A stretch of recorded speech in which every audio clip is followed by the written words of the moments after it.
দেখুন, আসলে এই ফ্যাক্ট ফাইন্ডিং টিম আসলে কোনো তথ্যকে ফ্যাক্ট করে না, তারা ফ্যাক্ট ফাইন্ডিং করে রাজনৈতিক গুরুত্ব কতটা বাড়লো বা কমলো তার জন্য ফ্যাক্ট ফাইন্ডিং করতে গেছে। যখন একটা এখানে মর্মান্তিক ঘটনা ঘটেছে, সেখানকার পরিবেশ ভয়ার্থ পরিবেশ, সেখানে কোনো ইনভেস্টিগেশন টিমকে সাক্ষী দিতে গেলে তাদেরও ভয়ে গলা কাঁপে।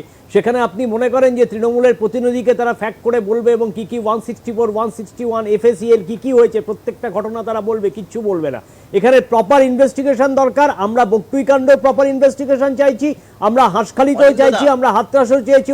কিষাণু, তোমার বলার সময় আমি বলিনি, প্লিজ আমার বলার সময় বলো না, প্লিজ প্লিজ, আমি বলিনি। আমি এবার কিষাণুদা একটা খুব সুন্দর কথা বললেন যে মুখ্যমন্ত্রী বলেছেন তার দলের লোককে অ্যারেস্ট করতে।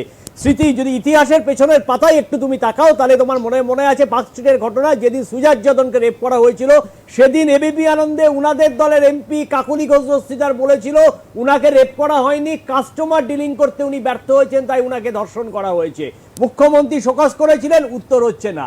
অনুব্রত মণ্ডল পরপর বলেছেন পুলিশের গাড়িতে বোম মারবো, গুড় বাতাসা, পঞ্চায়েত নির্বাচনে একের পর এক সন্ত্রাস। কখনো উনি বলেছেন যে আমরা ওসিকে মানি না, আমরা এসপিকে মানি না, এরা তৃণমূল কংগ্রেস যা বলবে তাই করতে হবে। এবং যখনই আমরা দেখেছি একের পর এক ঘটনায় বীরভূম জেলা এবং সারা পশ্চিমবঙ্গের যুগে যখন হিংসা জড়িয়েছে, মাননীয় ওনাকে সাসপেন্ড করেছে, শোকজ করেছে, উত্তর হচ্ছে না। যখন আরাবুল ইসলাম 2-3 রাউন্ড গুলি চালালো ভাঙড়ের বুকে, তখন মুখ্যমন্ত্রী ওনাকে সাসপেন্ড করলেন, উত্তর হচ্ছে না।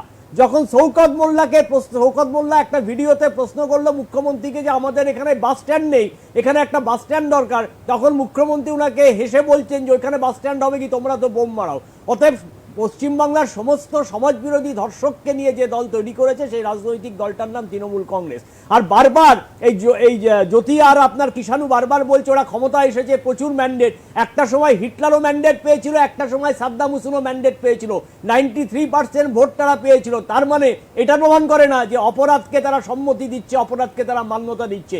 যে কোনো নারীগঠিত অপরাধ, যে কোনো অপরাধ, সে যে কোনো সমাজ বিরোধী করে থাকুক, তার রাজনৈতিক রং না দেখে তাকে গ্রেপ্তার করতে হবে। আসলে অপরাধ আর অপরাধীকে চিহ্নিত করা হয় তার রাজনৈতিক রং দেখে।